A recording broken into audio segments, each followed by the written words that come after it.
Graça e paz, igreja.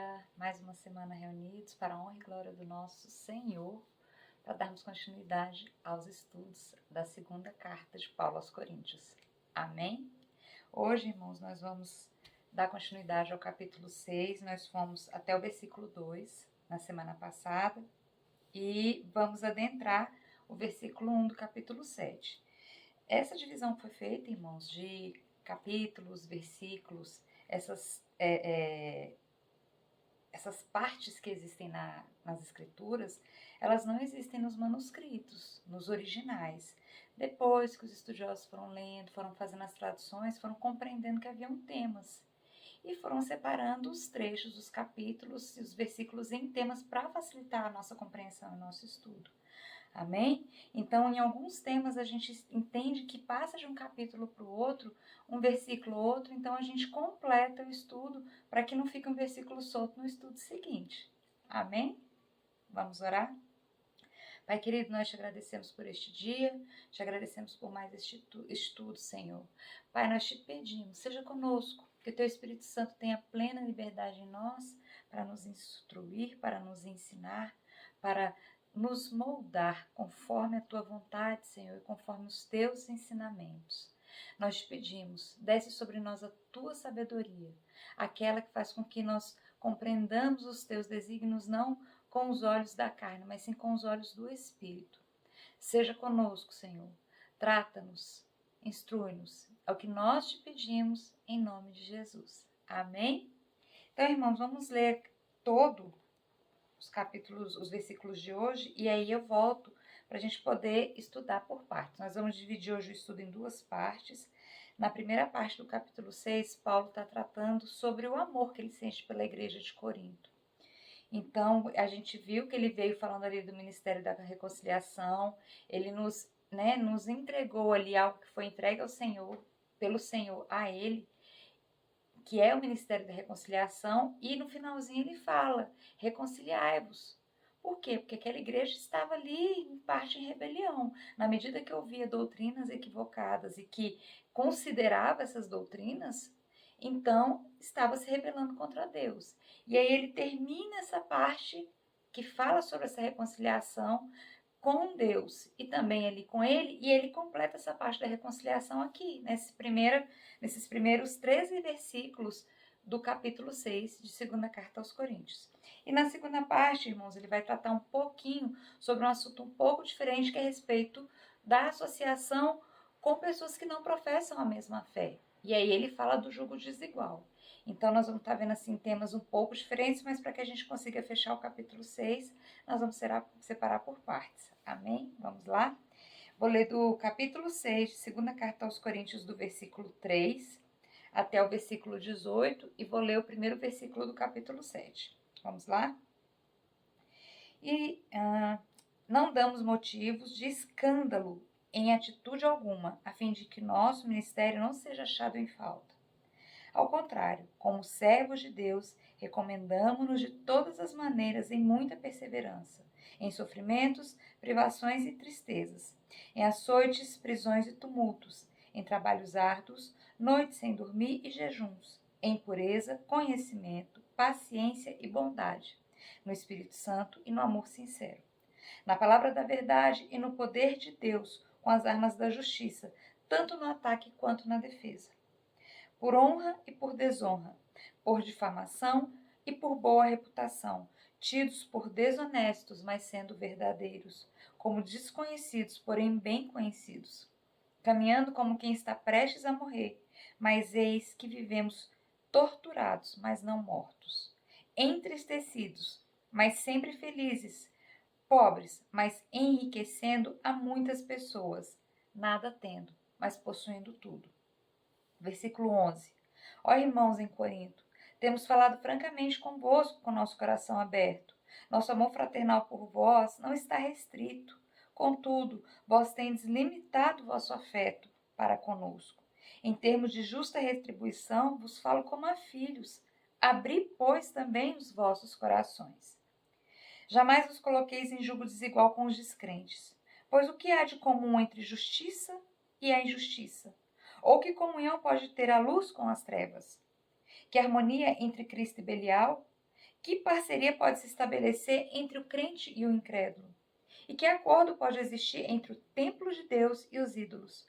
Porquanto somos santuário do Deus vivo, como declarou o próprio Senhor, habitarei neles e entre eles caminharei. Serei o seu Deus e eles serão o meu povo. Portanto, saí do meio deles e separai-vos, diz o Senhor, e não toqueis em nada que seja impuro, e eu vos receberei. Serei para vós pai, e serei para mim filhos e filhas, diz o Senhor Todo-Poderoso.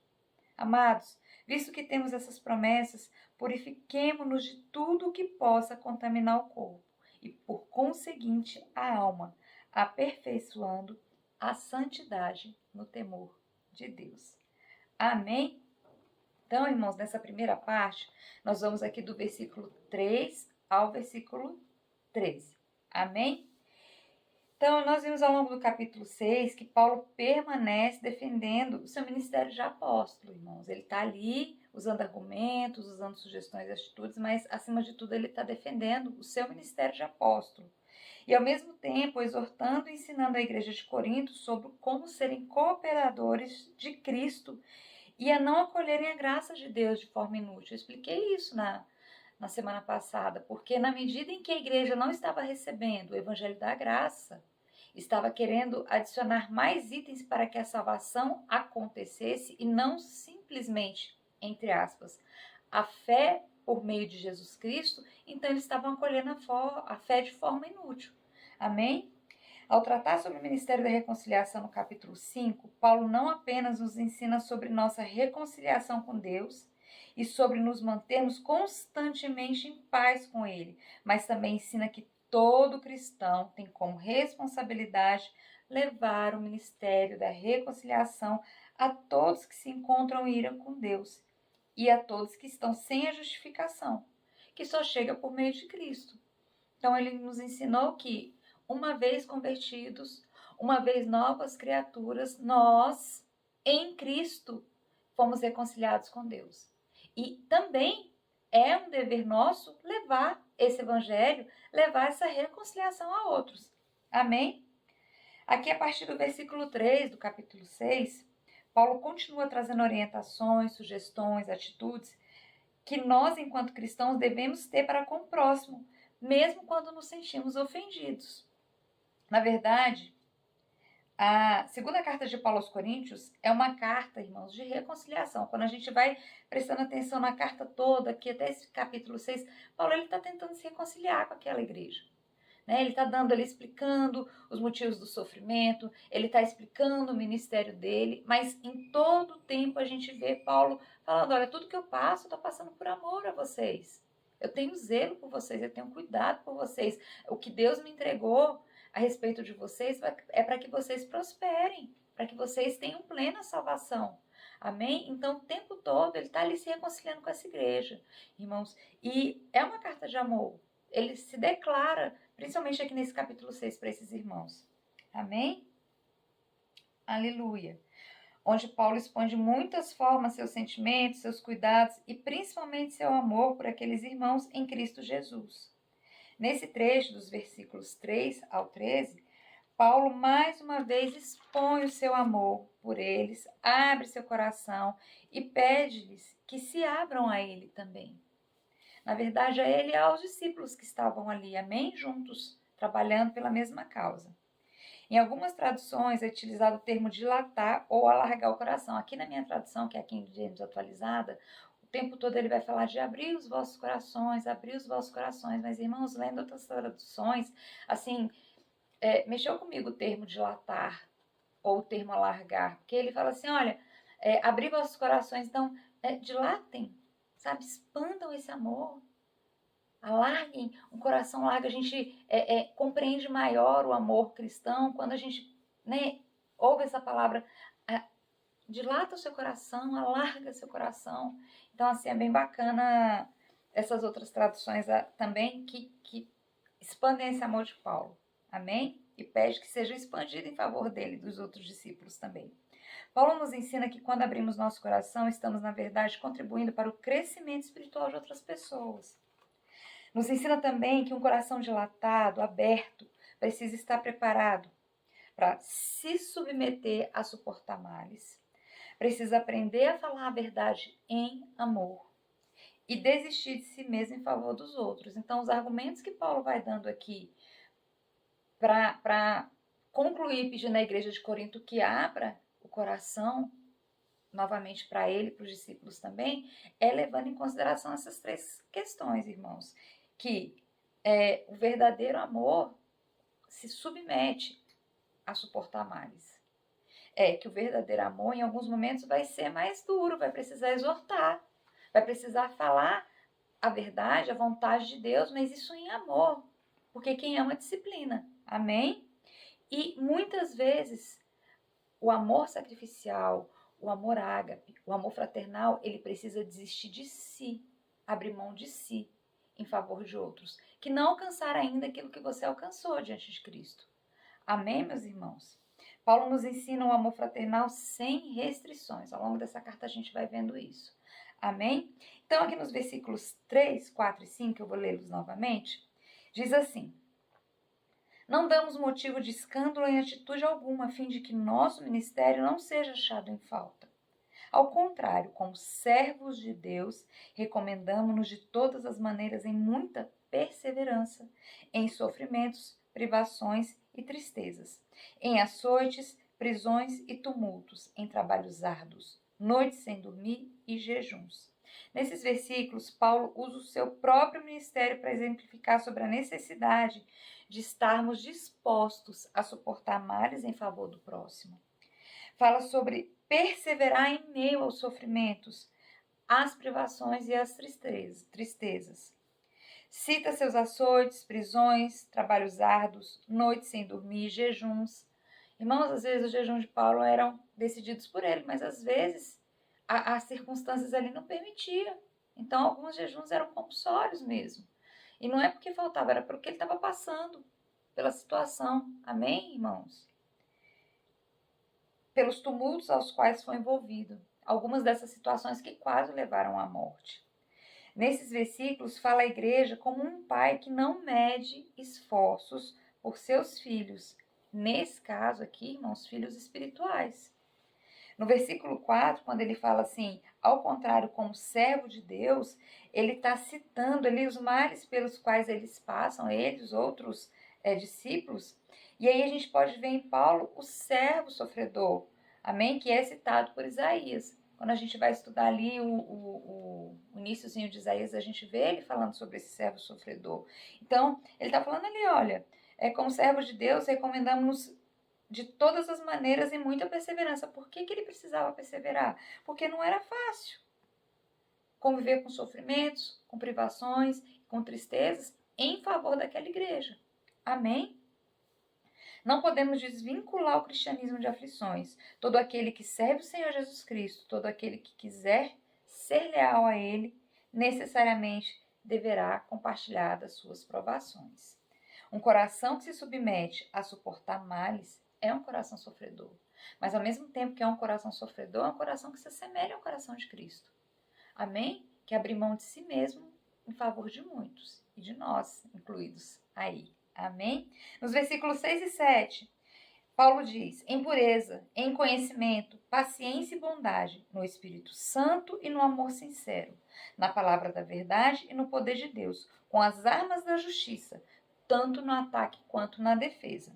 Paulo nos ensina sobre a necessidade de aprendermos a falar a verdade em amor, irmãos. Todas as vezes que nós formos corrigir, irmãos, é muito importante que a gente compreenda que essa correção, ela precisa estar relacionada ao amor. A forma de falar, a forma de aconselhar, sabe? Não pode ser algo que seja arrogante, irmãos. Não pode ser algo que seja prepotente. Não pode ser algo que seja, que transpareça essa falta de cuidado. Então, quando Paulo fala aqui a respeito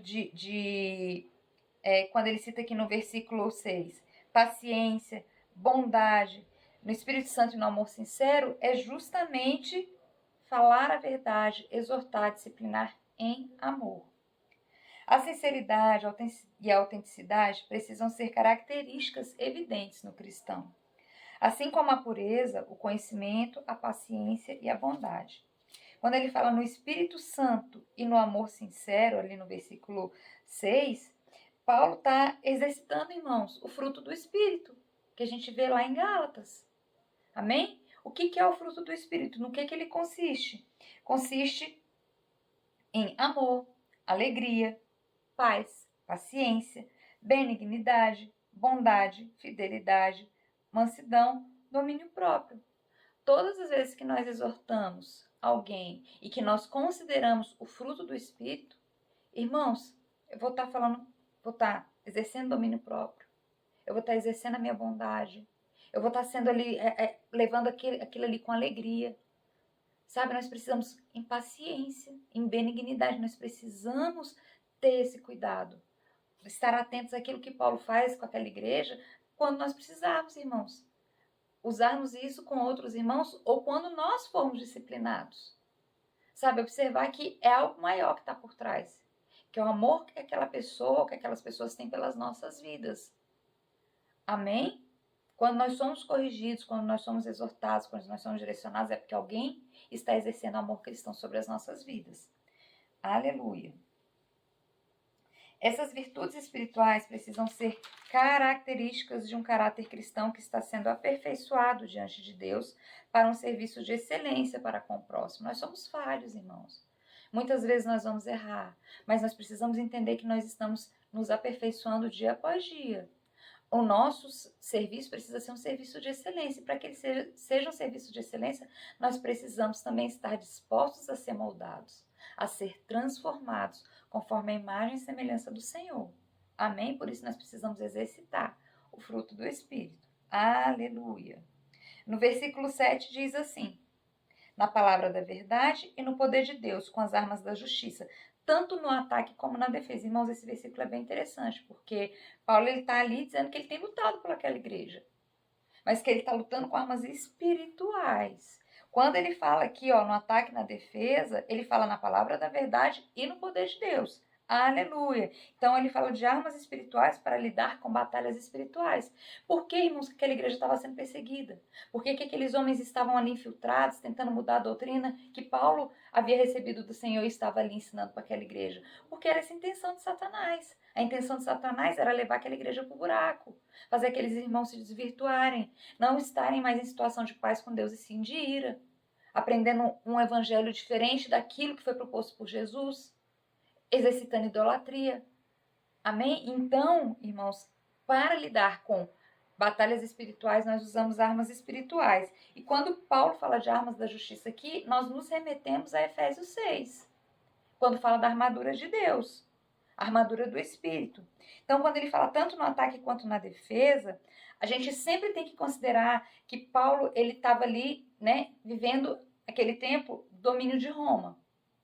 Então, ele faz referências ao Império Romano, ele faz referências àquela época. Então, quando a gente pensa ali no soldado romano, a gente pensa no capacete, a gente pensa na armadura, a gente pensa no escudo, a gente pensa na espada. Então, quando ele faz aqui referência à palavra, quando ele faz referência a esse ataque e defesa, nós podemos claramente perceber que quando ele está falando dessa armadura romana, quando a gente fala de instrumento de ataque, o que a gente pensa, irmãos? O que era aquilo que era mais característico num soldado romano, que era a arma dele de ataque? Era a espada dele. Amém? E quando Paulo fala de espada, normalmente nós estamos falando dessa espada, da palavra da verdade. Amém? Então, quando ele fala tanto no ataque quanto na defesa, a espada ali, que era o instrumento de ataque, ele está falando da palavra da verdade, da palavra de Deus, que ele cita aqui no versículo 7. E quando a gente fala de escudo, quando a gente vai ver lá em Efésios 6, ele está falando de quê? Da nossa fé, irmãos. Da nossa fé em quem? Em Jesus Cristo. É essa fé que nos reveste. É essa fé que nos garante a salvação. É essa fé que nos garante a justificação. É esse escudo que as coisas vêm até nós, vêm querendo nos ferir e você se apoia nas promessas de Deus que nós recebemos por meio de Jesus. O que mantinha Paulo tão protegido espiritualmente, irmãos, apesar da fraqueza física, apesar das tristezas, apesar das desolações, apesar das perseguições, era a fé que ele tinha nas promessas que Deus havia concedido a ele por meio de Jesus. A vida eterna, novos céus, nova terra. Amém? Um tempo onde nós ali na glória com o Senhor não passaremos por nada dessas situações que nos afetam aqui nessa terra, que são situações malignas, nesse mundo caído. Amém? Então, quando ele fala de armas de ataque e armas de defesa, irmãos, ataque, ele vai sempre defender a verdade, ele vai usar sempre a verdade como ataque para defender ali a fé cristã. E ele vai sempre usar essa fé em Jesus Cristo, que é o que vai estar sempre revestindo. Todas as vezes que ele precisar argumentar qualquer coisa, irmãos, ele vai usar a fé que ele tem em Jesus. Aleluia. Então, ataque e defesa. O que ele estava atacando e defendendo, irmãos? Tudo diz respeito ao seu ministério e à fé cristã, à doutrina cristã. Amém? Ataque. Por meio do conhecimento da palavra da verdade e com a ajuda do Espírito Santo, temos plenas condições de propor afirmações que defendem a doutrina cristã. Então, como é que ele contrapunha tudo aquilo que estava sendo ensinado pelos falsos apóstolos, pelos falsos mestres, irmãos? Argumentando. Ele tinha ali, dentro da palavra, muitas afirmações, muitos acontecimentos, o próprio evangelho, o próprio Cristo que tinha vindo, eram argumentos suficientes para que Paulo pudesse ali defender a doutrina cristã. Amém? A gente olha e vê ali o momento que essa carta foi escrita, irmãos, e estava tudo muito vívido ali. Sabe? Tinha muito pouco tempo que Jesus tinha vindo, Jesus tinha morrido, Jesus tinha ressuscitado, e era por isso que a igreja estava crescendo ali daquela forma. Porque o poder de Deus estava ali, ó, a pleno vapor, irmãos. Então, o ataque de Paulo era esse. Cada vez que ele ouvia que uma doutrina falsa estava sendo ensinada, ele vinha e argumentava, ele era cheio da palavra. Então ele defendia com muita propriedade, ele defendia com muita firmeza, até porque foi o próprio Cristo que chamou, irmãos. Amém? Era assim que Paulo fazia em relação aos falsos apóstolos, aos falsos mestres, em relação às doutrinas judaizantes. Ele propunha afirmações que defendiam com muita firmeza a doutrina cristã. E a defesa, ele faz relação àquilo que era fé e que as pessoas tentavam ali argumentar contra essa fé. Então, em todas as suas cartas, Paulo usa inúmeros argumentos de que a fé pode ser comprovada pela razão. Irmãos, o próprio Paulo, a mudança de vida de Paulo, essa própria transformação ali era uma prova viva do que essa fé era capaz de operar na vida das pessoas. A fé em Jesus. Suas afirmações visavam refutar objeções contra a fé cristã. Então, todas as vezes que essas doutrinas vinham, tentando ali questionar essa fé cristã, tentando questionar a justificação, Paulo, ele vinha muito firme, refutando cada um desses itens, cada um desses falsos ensinos, irmãos, para a defesa da fé cristã. Amém? Quando fala às igrejas, especificamente, ele propõe argumentos que possam retificar a forma de pensar ou agir nos novos convertidos, a fim de que possam se alinhar à sã doutrina, ou seja, à palavra de Deus. Ou seja, com as armas da justiça e no poder de Deus, é que Paulo defende seu ministério e a doutrina cristã. Por isso, a palavra da verdade precisa estar sempre em nossos lábios. Irmãos, sempre que nós estivermos defendendo o reino, sempre que nós estivermos ali nos alinhando à palavra de Deus, é o próprio poder de Deus que opera em nós por meio do seu Espírito Santo. Amém? Porque Deus não nos deixa confundidos, irmãos, e Deus não nos deixa confundir quando o nosso coração está ali limpo, puro diante do Senhor e quando nós estamos preparados na palavra. Amém? Então a gente precisa ter essa segurança, que é a segurança que Paulo tinha nas armas da justiça. Eram as armas e o poder de Deus. A palavra de Deus, a fé. Amém, irmãos? E todas aquelas outras que compõem ali a armadura de Deus, que os irmãos podem estar vendo também em Efésios, no capítulo 6, a partir do versículo 10. Amém? Por isso, se faz necessário aprender a falar a verdade em amor, sendo firme quando necessário, sem negociar princípio, irmãos. Nós não podemos, não é tempo de negociar princípios. Eu vou falar só uma meia verdade da palavra de Deus para esse irmão, porque vai ser muito duro se eu falar tudo para ele. Entendeu? Devagarinho ele vai se transformando. Não, irmãos, a gente fala o que a palavra diz que é correto. Amém? E Deus, no tempo oportuno, vai operar naquele coração. Quando o Espírito Santo encontrar oportunidade. Amém? Aleluia. Mas, ao mesmo tempo que nós não podemos negociar princípios, nós não podemos ser ignorantes, nós não podemos ser arrogantes. Lembramos que precisamos andar e falar em amor. Amém? O evangelho ministrado em amor corrige, redireciona, transforma, resgata vidas e livra almas do inferno. Amém? Um coração franco, aberto, dilatado, deixa transparecer o verdadeiro amor de Cristo. Deus opera em meio à verdade, irmãos. Deus opera em meio à sinceridade. Deus opera em meio à bondade. Quando os nossos motivos são lícitos, são claros, é a salvação do outro, irmãos. Deus vai usar todos os recursos que nós temos. O Espírito Santo de Deus, ele age em nós, por meio de nós, para que vidas sejam salvas. Amém? Nos versículos de 8 a 10, diz assim: por honra e por desonra, por difamação e por boa reputação, tidos por desonestos, mas sendo verdadeiros, como desconhecidos, porém bem conhecidos, caminhando como quem está prestes a morrer. Mas eis que vivemos torturados, mas não mortos, entristecidos, mas sempre felizes, pobres, mas enriquecendo a muitas pessoas, nada tendo, mas possuindo tudo. Um coração dilatado, aberto, precisa aprender a desistir de si mesmo em favor dos outros. No versículo 8, que ele fala sobre por honra e por desonra, por difamação, por boa reputação, aqueles que olhavam o ministério de Paulo com os olhos humanos, muitas vezes o consideravam desonrado sem reputação, irmãos. Vivia preso, vivia apanhando. Entende? Então, isso, dentro de uma sociedade respeitada, é um preso, irmãos. É um açoitado. Então, Paulo era, sim, difamado. Paulo, sim, era tido por má reputação, pelas coisas que ele passava. Amém?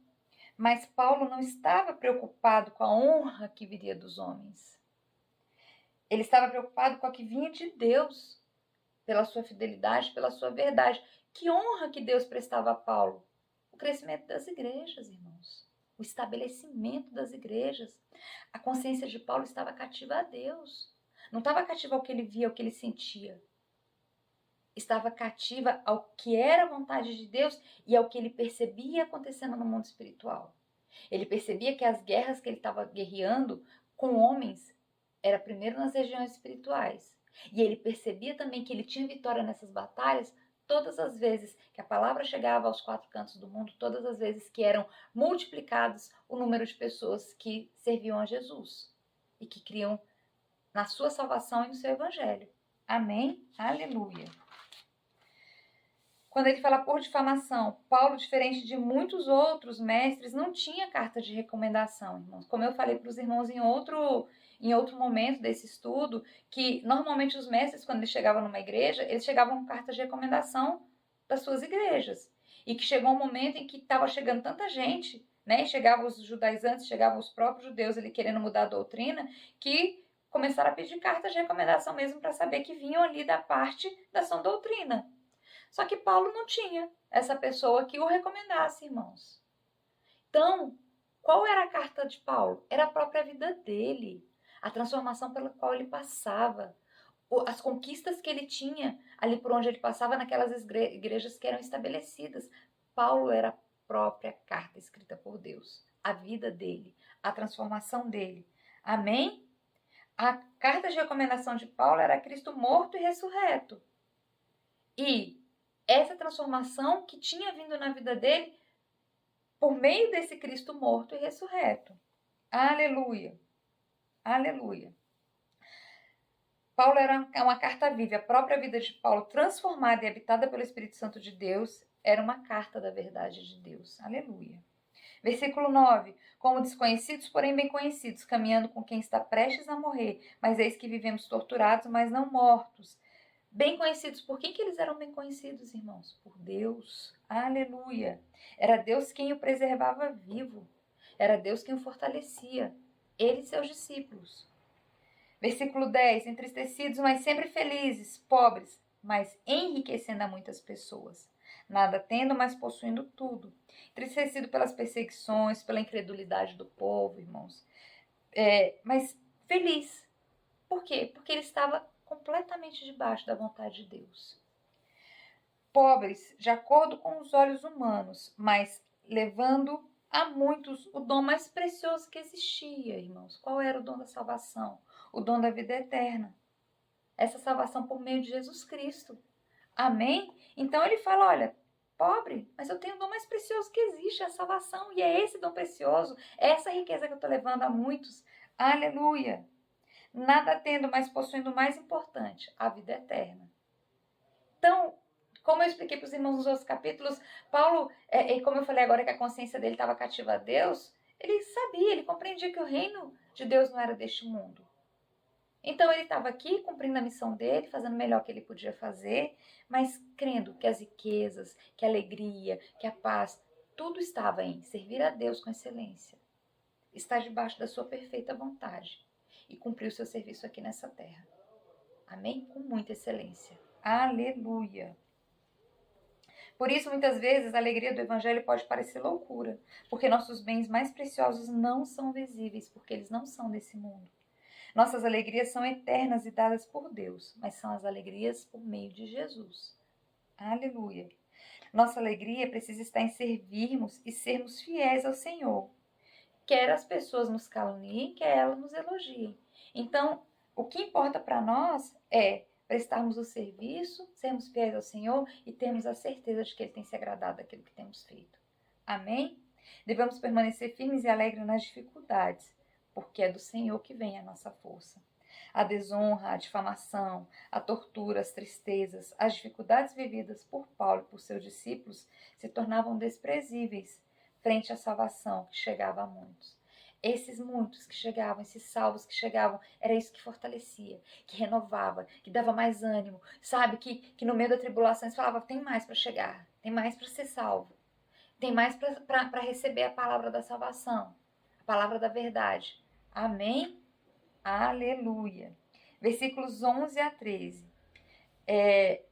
Irmãos, antes de eu entrar aqui, no versículo 11 a 13, Paulo compreendia o amor ao próximo como um amor sacrificial, ou seja, sempre que necessário, ele deveria abrir mão de si mesmo em favor de muitos. Depois de sua conversão, sua vida foi totalmente dedicada à vontade de Deus e ao evangelismo. Essa era uma prova de amor que Paulo tinha para com o próximo, para com Deus. E aí, do versículo 11 ao versículo 13, Paulo realmente abre seu coração, ele vem aqui falando dessas muitas coisas que ele passa, e aí ele fala, irmãos, é amor fraternal. Amém? Então, estou me abrindo para vocês. Abram-se a nós também, abram-se a mim também. Aleluia. Versículos 11 a 13. Ó irmãos em Corinto, temos falado francamente convosco, com nosso coração aberto. Nosso amor fraternal por vós não está restrito, contudo, vós tendes limitado vosso afeto para conosco. Em termos de justa retribuição, vos falo como a filhos. Abri, pois, também os vossos corações. Irmãos, olha que humildade, né? Assim a gente percebe Paulo, o coração dele estava ali, era um coração que sangrava por aquela igreja. Porque queria ver eles na verdade, queria ver eles caminhando em justiça. Porque quando estamos debaixo da perfeita vontade de Deus é quando temos a verdadeira paz, é quando temos a verdadeira alegria. E ele via aquela igreja passando por aquelas situações, correndo o risco de cair de novo na idolatria, já que Corinto era uma cidade tão idólatra. Então ele abriu o coração dele ali e ele demonstra esse amor fraternal, sabe? É um amor paternal, na verdade. Porque ele era o pai espiritual daquela igreja. É um amor restrito, é um amor ilimitado, que pede aos coríntios que não limitem também o seu afeto para com ele, ele e os discípulos ali, sabe? Então ele está falando, olha, eu estou me dispondo a tudo, estou abrindo mão de mim. Então, abram a nós também, alarguem esse coração, dilatai-vos. Aleluia. E pede, abri também os vossos corações, porque ele os tem como filhos espirituais, que de fato são. Aquela igreja era uma igreja fundada por Paulo. Eles foram gerados em Cristo por Paulo. Ele era o pai espiritual ali daquele povo. Então, irmãos, é muito interessante a gente ver Paulo nesse momento em que ele vem ali falando do seu ministério, defendendo seu ministério, ele traz para nós ali o ministério da reconciliação, fala com os coríntios sobre reconciliação, clama aos coríntios que se reconciliem, que compreendam que também é um serviço que precisa ser prestado no Ministério da Reconciliação, mas ele vem aqui buscar essa reconciliação propriamente dita nesses primeiros versículos do capítulo 6.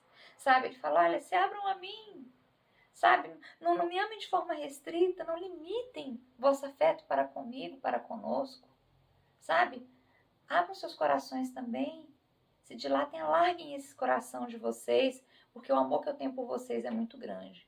E, irmãos, fechando essa partezinha aqui, antes da gente entrar na próxima, eu queria que os irmãos fizessem hoje, antes de dormir, uma reflexão de todas as pessoas que passaram na vida de cada um dos irmãos e que ministraram, sabe, que lançaram sementes de salvação. Irmão, quantas pessoas passaram por nós e falaram do Evangelho? Quantas pessoas oraram e oram até hoje pelas nossas vidas? Sabe, irmãos, muitas vezes a gente não contempla essa grandeza, mas nós temos irmãos que são fiéis de oração, que ajoelham pelas nossas vidas, quando nós nem sabemos. Às vezes a gente apresenta uma causa e aquele irmão sente no coração por meio do Espírito Santo que aquela causa é dele também, que ele vai guerrear por aquela causa também. Então nós precisamos honrar esse amor que se alarga até as nossas vidas, que se dilata pelas nossas vidas, irmãos. Orem pelos intercessores, orem por aqueles que oram por cada um de vocês, por cada um de nós, que muitas vezes nós nem sabemos quem são. Porque a intercessão também é um ministério, e Deus tem levantado muitos nesse tempo para a intercessão. Irmãos, aqueles que se colocam na brecha pelas nossas lutas, pelas nossas batalhas. Então, glorifiquem a Deus por todos os que passaram pelas nossas vidas até hoje, ministrando a palavra da salvação. Sejam pastores, sejam obreiros, sejam pessoas que nem são crentes convertidos, mas que foram tocadas por Deus ali para lançar uma palavra sobre as nossas vidas. Palavras que mudaram o nosso caminhar, o nosso proceder, às vezes mudam o nosso dia, a nossa alegria, nos ajudam a tomar decisões. Então, irmãos, aquela honra que a gente presta, ela também vem sobre as nossas vidas. Amém? Então, que a gente aprenda a honrar todos esses que têm se dedicado por nós, por cada um de nós que tem nos guardado em oração. Amém? Então, nós precisamos sim, sempre estar gratos a Deus pelos obreiros da igreja, pelos intercessores, pelos nossos pastores que têm cuidado das nossas vidas espirituais em oração. Amém? E que os irmãos acolham essa mensagem de Paulo, sabe? Desse amor que enfrenta males pelo próximo, desse amor que não mede esforços, desse amor que fala a verdade quando é necessário e fala em amor. Amém? Quando fala a verdade é baseado na palavra, nas escrituras. Por quê? Porque está ajudando o irmão a se transformar, a se corrigir. Amém, irmãos? Então, Paulo conclui esse pedaço aqui, e irmãos, a gente vai entrar aqui a partir do versículo 14, e muitas vezes os estudiosos, eles questionam um pouco esse trecho que vai do versículo 14 até o 18 e o versículo 1. Por quê? Porque Paulo muda muito bruscamente de tema. A gente vê um contexto só no geral, no todo, mas ele está falando aqui do amor fraternal dele, e ele muda agora o tom da conversa, fazendo uma exortação aos coríntios. Se os irmãos saírem aqui do versículo 13 e foram para o versículo 2 do capítulo 7, ó, que ele termina aqui, ó. Em termos de justa retribuição, vos falo como a filhos, abri, pois, também vossos corações. E aí o versículo 2 do capítulo 7. Acolhei-nos em vosso coração, a ninguém tratamos com injustiça, a nenhuma pessoa prejudicamos, de ninguém jamais nos aproveitamos. Então ele continua aqui no versículo 2 do capítulo 7, ainda falando desse amor. Né? Quando ele fala dessa justa retribuição, porque eles estavam se dedicando, né, irrestritamente a essa igreja. Mas quando a gente vê esses trechos que vão do versículo 14 até o 18 e o versículo 1, a gente vê que Paulo é como se ele fizesse um parênteses ali. Ele sai desse apelo que ele faz a essa igreja para que eles compreendam esse amor fraternal, e ele ali faz uma correção, faz uma exortação na verdade. Amém? Que é onde ele trata sobre julgo desigual. Então,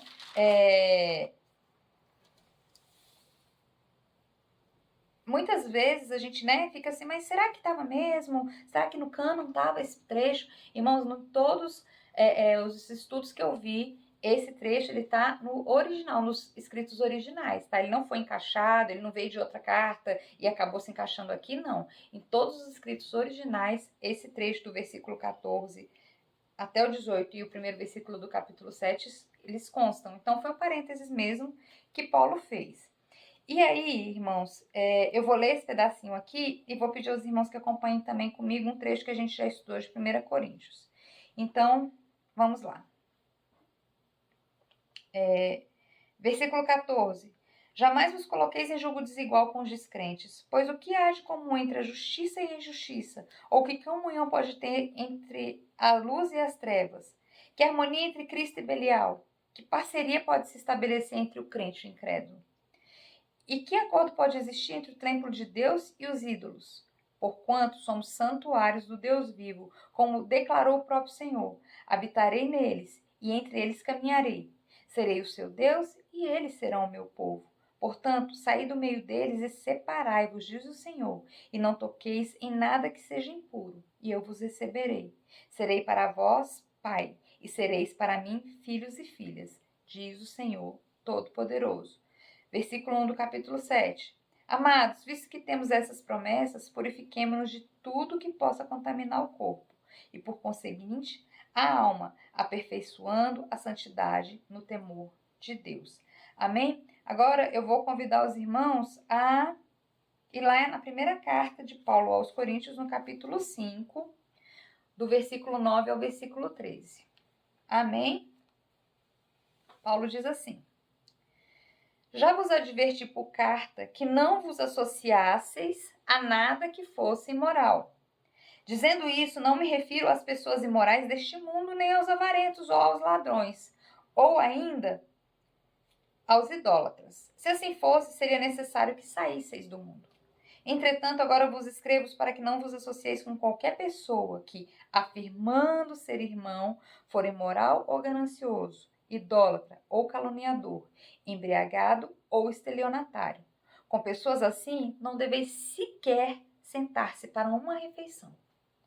Pois, como haveria eu de julgar os que estão fora da igreja? Todavia, não deveis vós julgar os que são de dentro?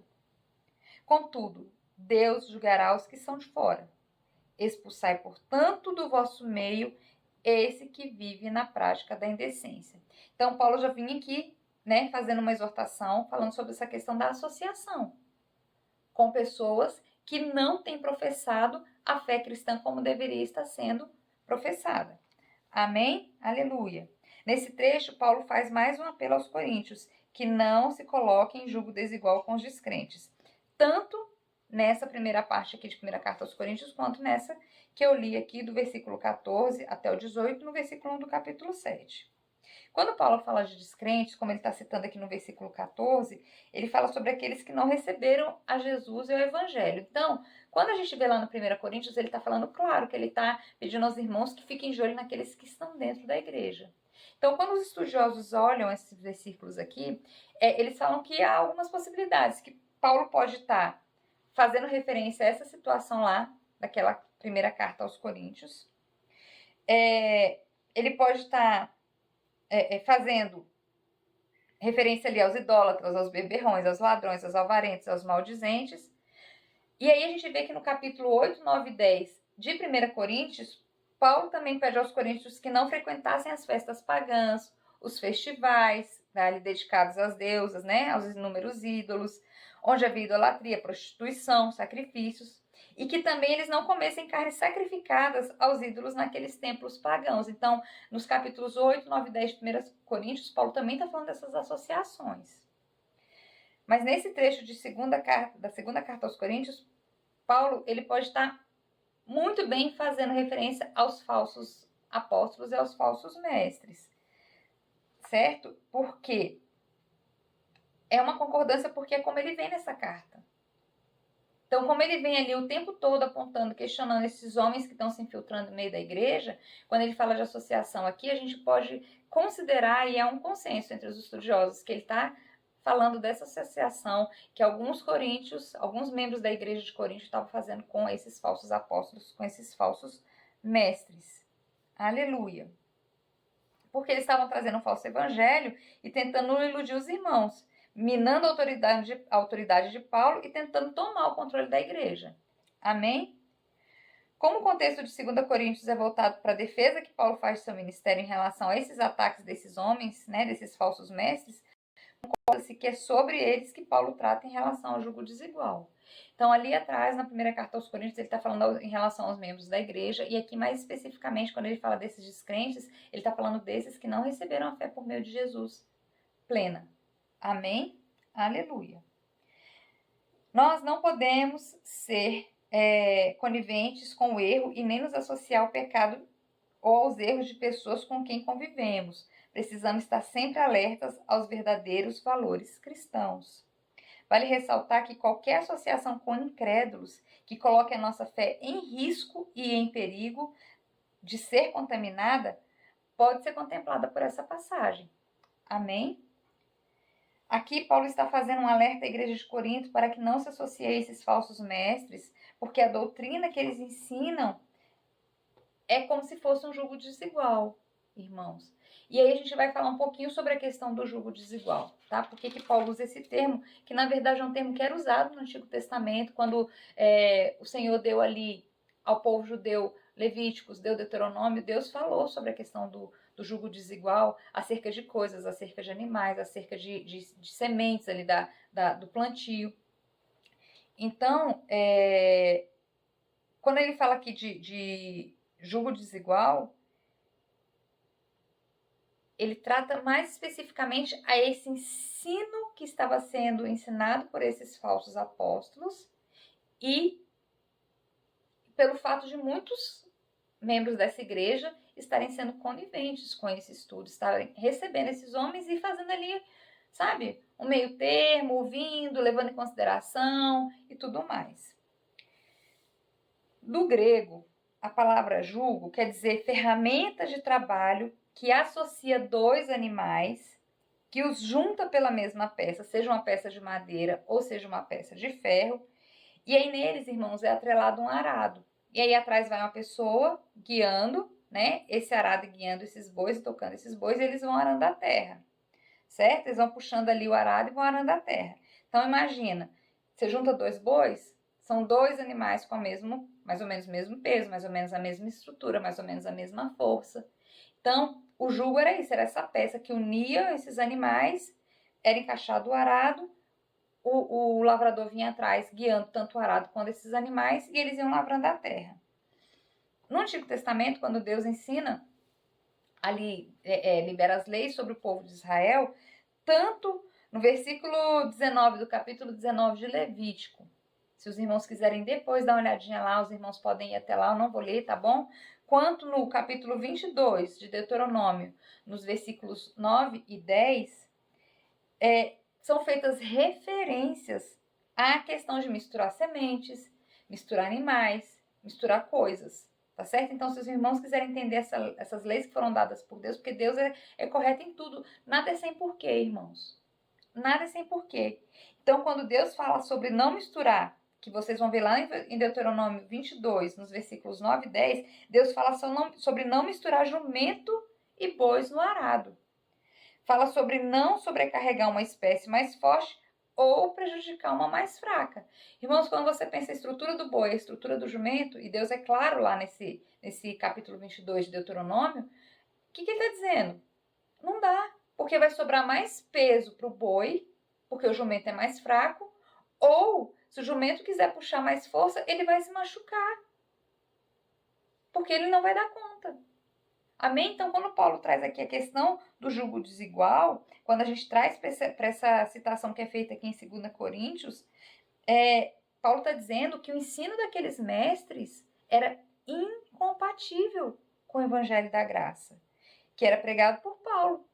Esse evangelho era simples, era o evangelho puro da salvação. E eles estavam querendo adicionar mais coisas, estavam querendo botar pesos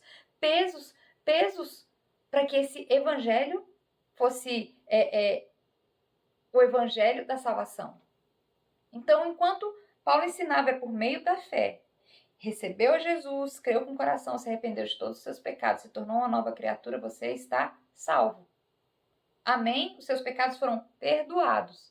E aí vem esses homens dizendo, não, você tem que circuncidar. Não, você tem que guardar os dias de festa. Não, você precisa... Irmãos, uma série de coisas que tem muitos mandamentos do Senhor que nada do que o Senhor Jesus corrigiu, a gente continua seguindo. Amém? Só que quando a gente pensa na lei com 600 e tantos itens, que era impossível de cumprir, ou seja, a lei, ao invés dela nos ajudar a mudar um proceder, não, ela apontava cada pecado. Mais um, mais um, mais um. E quando esses homens estão tentando trazer a lei como forma de contribuição à salvação dada por Jesus, irmãos, estão trazendo um peso. Amém? Essa era a questão do jugo desigual. Os mestres judaizantes estavam pregando os estatutos da lei mosaica como requisitos para a salvação por meio de Jesus. Ou seja, era um outro evangelho. Era incompatível com o evangelho da graça, por isso era um jugo desigual. Paulo faz 5 perguntas, a gente vai ver aqui do capítulo, dos versículos 14 ao 16, que elas precisam ter como resposta a palavra não. Então vamos ler. 14. Jamais me coloqueis em julgo desigual com os descrentes, pois o que há de comum entre justiça e injustiça? Ou que comunhão pode ter a luz com as trevas? Na verdade, na palavra não, é nenhuma. Irmãos, que há de comum entre justiça e injustiça? Em alguns termos, em algumas Bíblias, vocês vão ver a palavra iniquidade. E, na verdade, a palavra iniquidade, quando você vai fazer a tradução para o hebraico, ela significa ilegalidade. Ou é para o hebraico ou é para o grego, irmãos. Ilegalidade. Então, que há de compatível entre a justiça e a ilegalidade? Quando é que eu estou ilegal? Quando eu não recebo esse evangelho puro da graça. Quando eu não recebo a justiça de Deus pela fé em Jesus Cristo. Quando fala que comunhão pode ter a luz com as trevas, nenhuma, irmãos. Nós vimos lá, está lá na primeira carta de João, no capítulo 1, dos versículos 5 a 10, onde fala que Deus é luz e nele não há trevas nenhuma. Então não tem comunhão entre a luz e as trevas, aleluia. Versículo 15, que harmonia entre Cristo e Belial, que parceria pode se estabelecer entre o crente e o incrédulo. Irmãos, Belial é do hebraico, é a tradução de Satanás. Que parceria há entre Cristo e Satanás, irmãos? Que parceria pode se estabelecer entre o crente e o incrédulo? Aleluia! Versículo 16. E que acordo pode existir entre o templo de Deus e os ídolos? Porquanto somos santuários do Deus vivo. Irmãos, quando fala aqui de templo de Deus, essa tradução no grego aqui, ó, templo de Deus, é naos. O naos, ele é utilizado para se referir também ao Santo dos Santos. Amém? Então, irmãos, quando a gente fala do naos, a gente está falando do local da presença de Deus. O templo de Deus, essa palavra grega que fala sobre o Santo dos Santos, lá do templo de Salomão, se refere à parte mais interior, onde estava a Arca da Aliança, coberta por uma tampa de ouro e onde havia os 2 querubins, que era o local onde Deus aparecia e onde era feita a propiciação dos pecados. E essa propiciação, ela é o Yom Kippur, ela era feita uma vez por ano, que era o dia da expiação. Essa festa ainda existe entre os judeus. Amém? Ao usar esse termo, o naos, o templo de Deus, Paulo propositadamente transfere para a igreja, para o povo, para o corpo de Cristo, algo que era privilégio da nação de Israel. O que era o privilégio da nação de Israel? O templo de Deus. Aleluia! Então, quando ele fala assim, que acordo pode existir entre o templo de Deus e os ídolos? Nós agora somos esse templo, e ele completa aqui. Porquanto somos santuários do Deus vivo. Aleluia! Aleluia! Daí a pergunta: que acordo pode existir entre o templo de Deus e os ídolos? Porque os falsos mestres ensinavam uma falsa salvação. Eles estavam ensinando outras coisas, outra forma, sabe? Eram ídolos que estavam sendo levantados ali no povo, que precisavam ser respeitados, que precisavam ser cumpridos para que se adquirisse a salvação.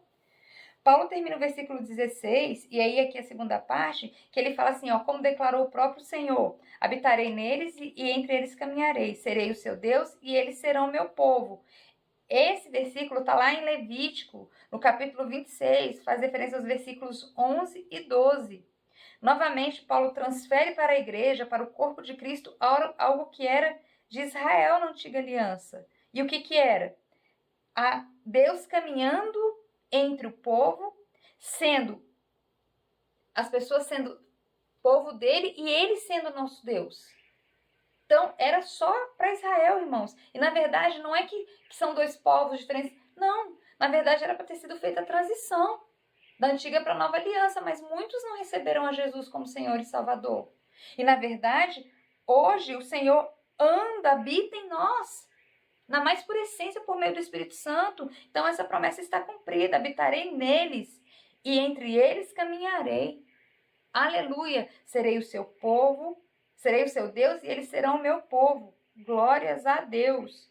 Versículo 17. Portanto, saí do meio deles e separai-vos, diz o Senhor, e não toqueis em nada que seja impuro, e eu vos receberei. Irmãos, mais uma vez Paulo está fazendo referência ao Antigo Testamento.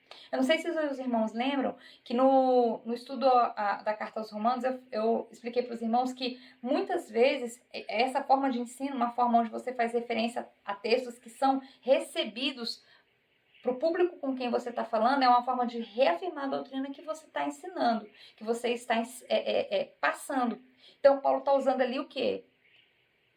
A lei, porque quando ele usa Levíticos, quando ele usa ali, vai falar de 2 Samuel, agora ele vai usar Isaías, ele está usando todo o Antigo Testamento para comprovar, lembra das armas de ataque e defesa? Para contestar, para comprovar, para falar dessa fé, para testificar daquilo que ele está ensinando.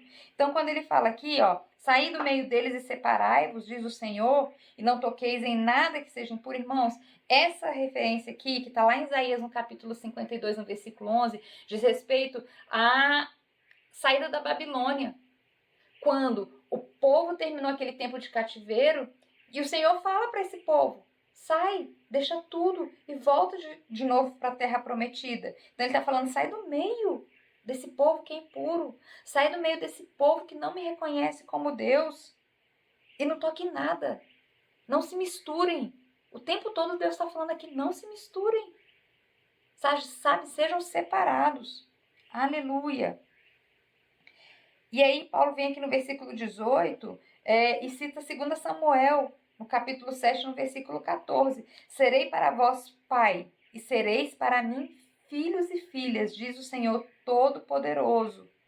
Essa palavra foi dita por Deus a Davi. Deus disse que da descendência de Davi viria aquele que sentaria no trono de Israel. Essa palavra dita a respeito de Salomão fazia referência ao Messias. Conforme quando os irmãos tiverem oportunidade, vão lá no Salmo 2, a partir do versículo 6, irmãos, então vocês vão ver essa promessa messiânica. Amém? O Salmo 2 é um salmo messiânico que faz justamente referência a essa descendência de Davi. Então, quando Paulo está citando aqui, serei para vós pai, sereis para mim filhos e filhas, diz o Senhor Todo-Poderoso, ele está aqui pegando algo que foi dito a Davi e aplicando à igreja.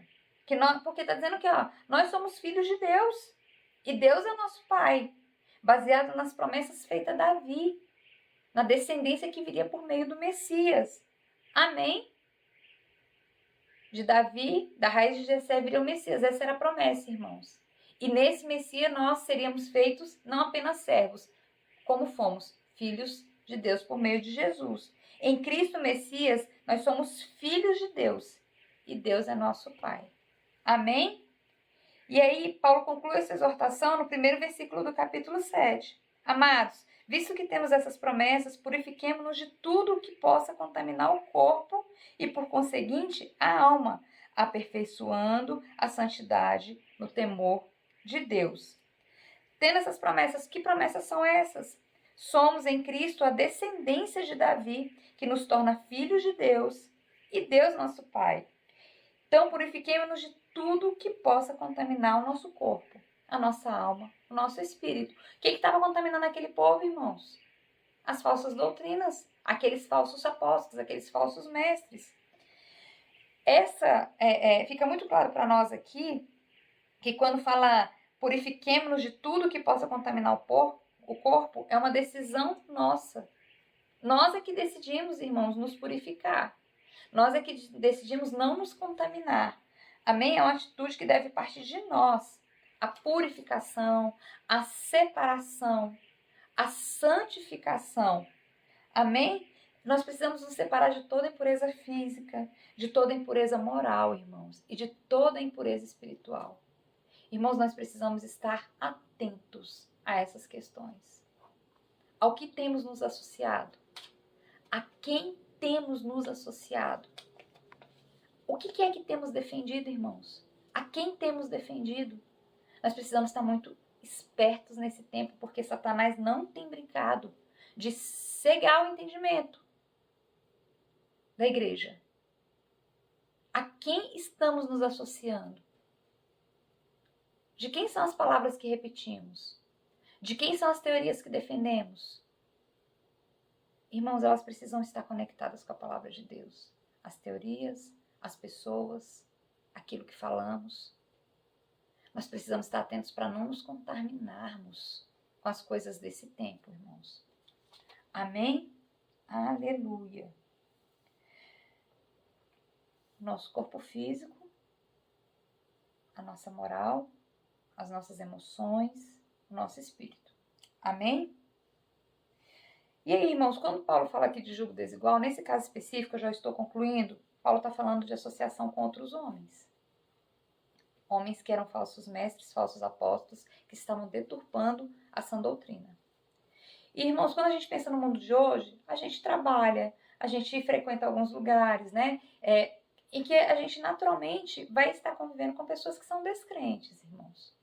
Então, quando a gente fala dessa questão de conviver, muitas vezes acontece de um crente casar com um não crente. Então, né? São coisas que acontecem, às vezes você trabalha, às vezes o seu chefe é um não crente, às vezes o seu colega de sala é um não crente. Você trabalha num ambiente que tem várias pessoas ali que estão falando coisas, que estão dizendo coisas que são incompatíveis com a fé que você professa, mas é o seu ambiente de trabalho. Às vezes é um concurso, às vezes é uma, sabe? Então, como se posicionar nessas situações? Irmão, se posicionar como um cristão. Não negociar princípios. Não se esconder para não ser o apontado. Não se esconder para não ser o criticado. Deus espera uma posição de nós, porque Deus só vai poder cumprir os propósitos que Ele tem em nós se nós abrirmos a nossa boca, se nós usarmos o nosso corpo físico como instrumento dele. Amém? Então, o que é importante? Que eu não me associe àquilo que vai gerar pecado, ou àquela pessoa que vai gerar pecado, mas eu preciso ser um influenciador. Sabe? Nesses lugares onde nós estivermos, nós não podemos ser os influenciados pelo que está sendo dito, pelo que está sendo... Essas rodas de conversa, irmãos, nós precisamos nos posicionar. Porque às vezes Deus permite que a gente entre para que a gente se posicione. Sabe Salmo 1? Sabe? Depois nem lá uma lida no Salmo 1. Aquele que não anda segundo o conselho dos ímpios, que não anda na roda dos escarnecedores. Irmãos, precisamos estar atentos. Deus espera uma posição de nós enquanto cristãos, naquilo que falamos, naquilo que defendemos, naquilo que confessamos, naquilo que sai das nossas bocas.